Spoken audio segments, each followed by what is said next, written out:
ఆదికాండం 29వ అధ్యాయం 35వ వచనం. ఆమె మరల గర్భవతి అయి కుమారుని కని ఈసారి యెహోవాను స్తుతించెదను అనుకుని యూదా అను పేరు పెట్టెను. అప్పుడు ఆమెకు కానుపు ఉడిగెను. స్తోత్రం దేవా సర్వోన్నతుడా. ఈరోజు అద్భుతమైనటువంటి విషయాన్ని మేము ధ్యానిస్తూ ఉండగా ప్రతి వారికి వినగల చెవి గ్రహించగలదని అనుగ్రహించి విత్తబడిచిన వాక్యం వ్యర్థం కాకుండా ప్రతి హృదయంలో నాటబడి ఫలించి నూరంతల పంట ప్రతి వారు అనుభవించినట్లు నువ్వు చేసినందుకు నీకు వందనాలు. యేసు క్రీస్తు నామములో ప్రార్థించి నమ్మి పొందుకునే మా పరమ తండ్రి, ఆమేన్. హల్లెలూయా. ప్రియులారా, గమనించాలి, ఇది చాలా అద్భుతమైనటువంటి విషయం. స్తుతించుట అనేటువంటి విషయం చాలా అద్భుతమైనటువంటి విషయం. స్తుతించడం ద్వారా లభించు మధురమైనటువంటి దేవుని కృపను ప్రాక్టికల్గా మనకు నేర్పించినటువంటిది ఎవరో తెలుసా? పితరులలో ఒక్కడైనటువంటి యాకోబు యొక్క మొదటి భార్య అయినటువంటి లేయ గారు. లేయ గారా? ఈ స్తుతి లేయ గారి ద్వారా మనకు వచ్చిందా? ఆమె ప్రాక్టికల్గా చేసి చూపించిందా? ఎప్పుడు, ఎక్కడ అని చెప్పి చాలామంది అనుకుంటారు. లేయ జీవితాన్ని మనం గమనించినట్లయితే నిట్టూర్పుతో, బాధతో, వేదనతో, చింతతో, మరి ఎంత భయంకరమైనటువంటి స్థితిలో ఉన్నదో మనందరికీ తెలుసు. కాబట్టి ఈ రోజున నా ప్రియమైనటువంటి సహోదరి స్నేహితులారా, అపజయం వెంట అపజయం వస్తూ ఉన్నదా? అయితే ఈ యొక్క మార్గాన్ని ఎంచుకోండి, అద్భుతమైనటువంటి ఫలితాలు మీరు చూస్తారు. కాబట్టి ఇక్కడ లేయ జీవితం నిట్టూర్పుతో నిండిపోయింది. ఆమె జబ్బు కలదని తెలుసు మనందరికీ. తన లోపాన్ని, వేదనను ఎవరెద్దుకు వెళ్ళి చెప్పుకుంటుంది? చెప్పుకోలేదు. ఆమె జబ్బు కన్నులు కలిగినటువంటిది. ఆమె సొంత చెల్లైనటువంటి రాహేలు రూపవతి, సుందరవతి, చాలా సుందరి. లేయ చూస్తే జబ్బు కన్నులు కలిగినటువంటిదిగా జన్మించడానికి కారణం ఆమె కాదు. ఆమెలో ఉన్న లోపానికి కారణం ఆమె కాదు. ఆమె ఏమీ తప్పిదము చేయలేదు, కానీ ఆమె పుట్టుకతోటే లోపంతో పుట్టింది. ఇందులో ఆమె పొరపాటు ఏమీ లేదు. కానీ ఆమె జీవితం అంతా దుఃఖంతో నిండిపోయింది, నిట్టూర్పుతో నిండిపోయింది. ప్రియులు గమనించాలి.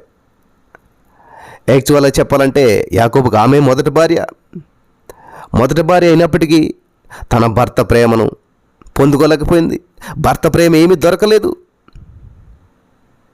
తన తర్వాత 7 సంవత్సరాల తర్వాత చేసుకున్నటువంటి తన చెల్లి మీద ఆ భర్త అపరిమితమైనటువంటి ప్రేమ కలిగి ఆమె కొరకు మరి 7 సంవత్సరాలు కొలువు చేశాడు. ప్రియులు గమనించాలి. పెద్దలు ఒక సామెత చెప్తారు కదా, భార్య తన భోజనాన్ని పంచుకున్నాను కానీ జీవితాన్ని ఎన్నడూ పంచుకోకూడదు అనేటువంటి సామెత. లేయ, రాహేలు మరియు 2 దాసీలు యాకోబును 4 ముక్కలు చేసుకున్నారు. గమనించాలి. అసలు ఒక భార్య, ఒక భర్త ఉండాలి. కానీ లేయ, యాకోబు మధ్యలో మళ్ళీ ఎవరు వచ్చారు? రాహేలు గారు వచ్చారు. వీళ్ళు మాత్రమే కాకుండా మళ్ళీ వీళ్ళ దాసీలు, అంటే లేయకు ఒక దాసి, రాహేలుకు ఒక దాసి, వాళ్ళిద్దరు నలుగురు కలిపి 4 ముక్కలు చేసుకున్నారు.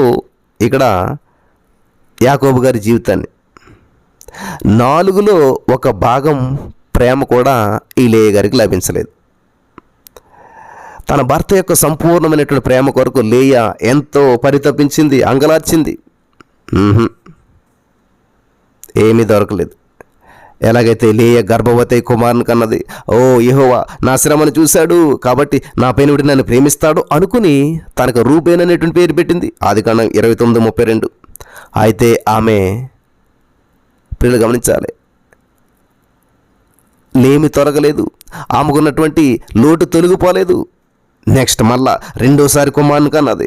ఓ నేను ద్వేషించబడుతున్న సంగతి యెహోవా విన్నాడు కామాలు, యెహోవా విన్నాడు కాబట్టి నాకు ఇతను దయచేశాడు, హల్లెలూయా అని చెప్పి ఇతను కూడా నాకు దయచేసాడు అనుకుని 2వ వాడికి ఏం పేరు పెట్టిందంటే సిమియోను అని పేరు పెట్టింది. 29:33. అయినా సరే ఆమె ద్వేషించబడ్డది. పోరాటం కొనసాగుతూనే ఉంది, దుఃఖంతోనే కొనసాగుతుంది, ఏ మార్పులు సంభవించలేదు. 3వసారి కుమారుని కన్నది. తనకు ఈసారి నా పెనివిటి నన్ను హత్తుకుంటాడు, ఈసారి నా పెనివిటి నన్ను హత్తుకుంటాడు అని చెప్పి 3 కుమారులను కన్నాను కదా, అతని వంశాన్ని నిలబెట్టాను కదా అనుకుని అతనికి లేవి అనేటువంటి పేరు పెట్టింది. అయినా సరే ఆమె దుఃఖం తీరలేదు. ప్రియులారా, 3 మార్లు ప్రయత్నించింది, ఓడిపోయింది.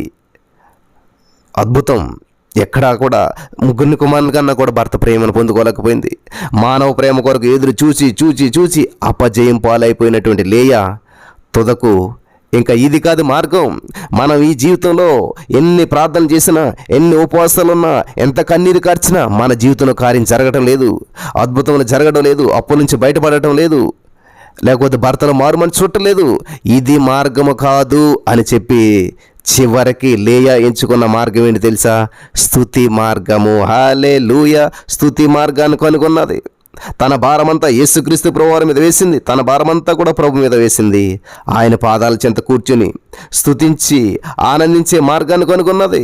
ఇంకా ఇది కాదు, నా భర్త వైపు చూసి నా భర్త ప్రేమను పొందుకోవడం నా వల్ల కావడం లేదు, మరి ఎలాగంటే దేవుని స్తుతిస్తే నా భర్త ప్రేమ నేను పొందుకుంటాను అనుకున్నది. అందువలనే ఇప్పుడు చదువుదాం మనం వచ్చిన మెయిన్ వచనం 29వ అధ్యాయం 35వ వచనం ఆదికాండం చూసినట్లయితే, అందువలననే 4వ కుమారుని కన్నప్పుడు ఏం చేసింది తెలుసా?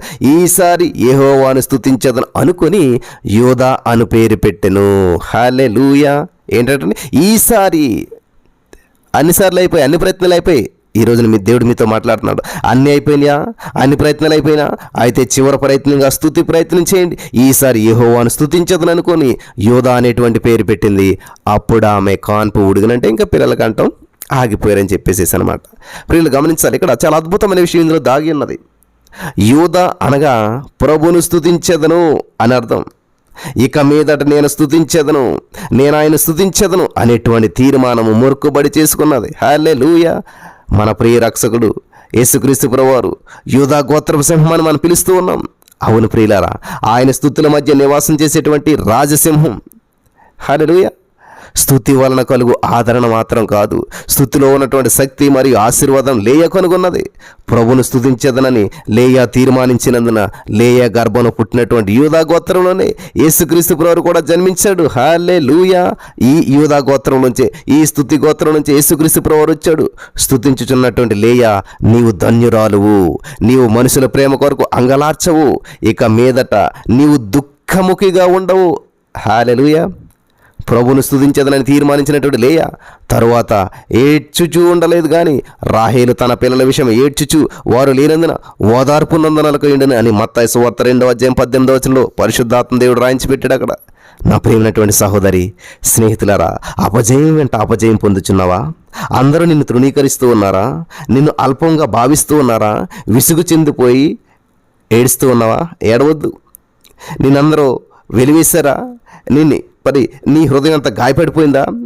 నిన్ను ఎల్లప్పుడూ కూడా హృదయపూర్వకంగా ప్రేమించేటువంటి ప్రభు చెంతకు రా, యేసయ్య దగ్గరికి రా, ప్రభువును స్తుతించెదను అనేటువంటి తీర్మానంతో లోకం ఇవ్వలేనటువంటి, లోకం తీసివేయలేనటువంటి శాంతి సమాధానం పొందుకుంటానికి యేసయ్య దగ్గరికి వచ్చేసే ఇదే సమయం. ఇక నుంచి తీర్మానం చేసుకో, యేసయ్య ప్రతిరోజు ఉదయం 3:30కి లేస్తాను, నేను స్తుతిస్తాను, నీ సన్నిధిలో గడుపుతాను అనే ఒక అద్భుతమైన తీర్మానం తీసుకున్నట్లయితే ఈ రోజున నీ జీవితం లేయా జీవితం మారిపోయినట్లుగానే నీ జీవితం ఇంకెప్పుడు దుఃఖించడం ఉండదు. ఇంకా హల్లెలూయా. లోకము శాశ్వతం కాదు, అది మారిపోతుంది. అయితే ప్రభు నిత్యకాలం ఉండేటువంటి వాడు, శాశ్వతమైనటువంటి వాడు, ఎన్నడూ మారినటువంటి వాడు, నిన్న నేడు ఏకరీతంగా ఉన్నాడు. కాబట్టి ఆయనను స్తుతించడం మనమంతా కూడా సంతోషంగా కొనియాడదాం. ఆయన నిన్ను తన మహిమతో నింపుతాడు. హల్లెలూయా. కీర్తన గ్రంథం 92వ అధ్యాయం 4వ వచనం చదివినట్లయితే, యెహోవా నీ కార్యము చేత నీవు నన్ను సంతోషపరుచుచున్నావు, నీ చేతి పనులను బట్టి నేను ఉత్సాహించుచున్నాను. హల్లెలూయా. స్తుతిలో ఉన్న శక్తి చూసారా ప్రియులారా? లేయా ఎన్ని ప్రయత్నాలు చేసింది, 3 బిడ్డల కన్నా కూడా భర్తను సంతోషపెట్టలేకపోయింది, భర్త ప్రేమను పొందుకోలేకపోయింది. ఎప్పుడైతే దేవుని స్తుతించడం మొదలుపెట్టిందో, హల్లెలూయా, ఇంకా దుఃఖించలేదు, ఇంకా బాధపడలేదు. స్తుతి నీ ప్రతి సమస్యకు పరిష్కారం అయినది. కాబట్టి ఈ రోజున ఇంతవరకు నీ స్తుతించే వ్యక్తిగా లేనట్లయితే ఇదే సమయం, ఇదే అనుకూల సమయం, ఇదే ప్రభును మహింపరిచే సమయం, నీ జీవితంలో ప్రతి బంధకాలను తెంచుకునేటువంటి సమయం, ప్రతి పరిస్థితి నుంచి బయటపడేటువంటి సమయం. చివరిగా నువ్వు ఎంచుకోవాల్సిన మార్గం, ఫైనల్గా అన్ని ప్రయత్నం చేసావేమో, ఇప్పుడు నువ్వు స్తుతించి చూడు, నీ జీవితంలో ఊహించిన కార్యాలను చూస్తావు. మరి లేయా చూసినటువంటి అద్భుతాలను ఈరోజు మీరు కూడా చూడటానికి పరిశుద్ధాత్మ దేవుడు మిమ్మల్ని స్తుతించేటువంటి యోధులుగా మరి తయారు చేసి నడిపించి బలపరచును గాక. ఆమేన్.